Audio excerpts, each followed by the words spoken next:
ظہر کی 4 رکعت، ظہر خمسن 5 رکعت پڑھا دیا، ظہر کی نماز 4 کے بجائے 5 پڑھا دیا، سلام پھیرا، صحابہ کہہ رہے ہیں اللہ کے رسول کیا نماز بڑھا دی گئی؟ ازید فی السلام، کیا نماز بڑھا دی گئی؟ اللہ کے رسول نے کہا قال وما ذاک، نہیں کیا بات ہے؟ فرمایا آپ نے 5 پڑھا دی، آپ نے فوراً سجدہ سہو کیا، 2 سجدے کیے اور اس کے بعد سلام پھیرا، اور سلام پھیرنے کے بعد فرمایا کہ انما انا بشر انسا کما تنسون فاذا نسیت فذکرونی۔ ذرا غور کرو حدیث کے الفاظ پر، آپ نے فرمایا میں بھی ایک بشر ہوں جیسے تم ایک بشر ہو، میں بھی ایک انسان ہوں جیسے تم ایک انسان ہو، انسا کما تنسون، میں بھی بھولتا ہوں جیسے تم بھول چک تم سے ہوتی ہے۔ پھر فرمایا جب میں بھول جایا کروں تو یاد دلا دیا کرو، اگر عالم الغیب ہوتے تو آپ کو معلوم ہو جاتا کہ میں نے 4 کے بجائے 5 رکعت پڑھائی ہے۔ صحابہ یاد دلا رہے ہیں، صحابہ یاد دلا رہے ہیں، صحابہ۔ بخاری کی حدیث، مسلم کی حدیث، نبی پاک صلی اللہ علیہ وسلم نے 4 رکعتوں والی نماز پڑھائی تو 2 رکعتوں پہ سلام پھیر دیا، صحابہ خاموش ہیں، سارے چپ، ہم نہیں بولتے۔ ایک صحابی تھے، ان کا نام تھا حضرت ذوالیدین رضی اللہ تعالی، ان کے ہاتھ ذرا لمبے تھے، تو ایک دن حضور نے فرمایا یا ذوالیدین، او لمبے ہاتھوں والے۔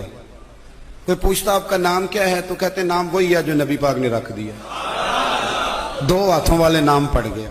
باقی سارے لوگ خاموش بیٹھے ہیں، کوئی نہیں بولا، یہ ذرا سادے آدمی تھے، بولے، لیکن بڑے ادب اداب کا خیال رکھ کے بولے، اٹھے، بات ساری اللہ کریم پہ ڈال دی، کہنے لگے یا رسول اللہ، اللہ نے نماز چھوٹی کر دی ہے یا اللہ نے آپ کو بلا دیا ہے؟ اللہ نے نماز چھوٹی کر دی ہے یا آپ کو بلا دیا ہے؟ تو حضور فرمانے لگے کیا ہو گیا ہے؟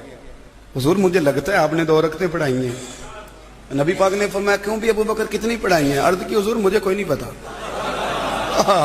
مجھے نہیں پتا، میں تو پڑھنے آیا ہوں، کو رکھتے کتنی تھوڑی ہے، جتنی پڑھاؤ گے چپ کر کے پڑھ لیں گے۔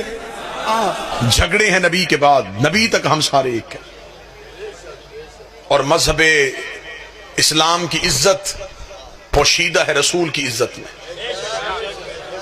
جس بڑے کو گھر کی 4 دیواری میں عزت نہ دی جائے اس کی بازار میں عزت کوئی نہیں کرتا۔ مسلمانوں کو چاہیے کہ پہلے نبی کی عزت اپنے گھر میں اتنی بڑھائیں کہ غیر مسلم بھی نبی کی عزت کو سمجھے۔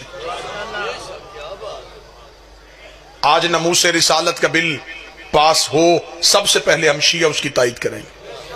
عزت رسول پہ کوئی شیعہ سمجھوتا نہیں کر سکتا، ناموس رسالت پہ ہماری جان بھی قربان، لیکن ہمیں پہلے یہ طے کرنا پڑے گا کہ گستاخ رسول ہے کون کون، گستاخ رسول کا معیار کیا ہے۔ شیعہ مذہب سے پوچھو تو میں ممبر سے پڑھتا ہوں، جو نبی کو 40 سال کے بعد نبی سمجھے وہ بھی نبی کی توہین کرتا ہے، جو رسول کو دائی کا دودھ پلائے وہ بھی رسول کی توہین کرتا ہے، جو نبی کو جبریل کا شاگرد سمجھے وہ بھی نبی کی توہین کرتا ہے۔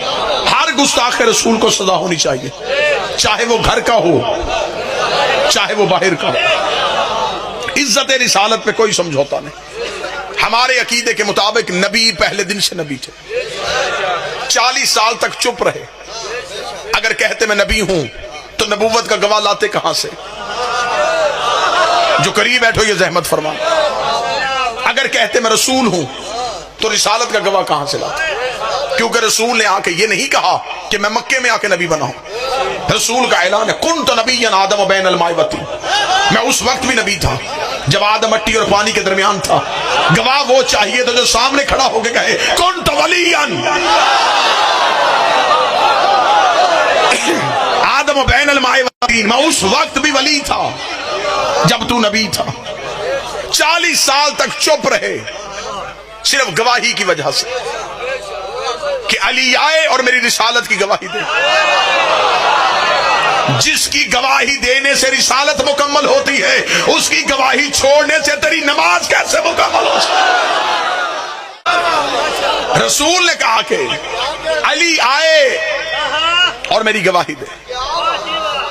40 سال اپنے کردار سے منوایا کہ اسلام کیا ہے۔ چلے جو اس موسم میں زبان ہلائے وہ مجھ پہ احسان کرے گا، میں جملہ بدلتا ہوں۔ 40 سال قرآن بن کے دکھایا، پھر قرآن پڑھ کے سنایا۔ 40 سال تک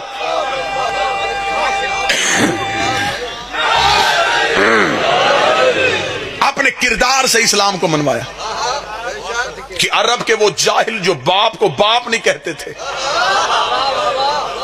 ہمارے نبی کو صادق بھی کہتے تھے، امین بھی کہتے تھے۔ رسول نے کہا اے قریش والو، اگر میں کہوں اس پہاڑ کے پیچھے لشکر ہے تو مانو گے؟ انہوں نے کہا کیسے نہ ماننے، کہہ جو تو رہا ہے۔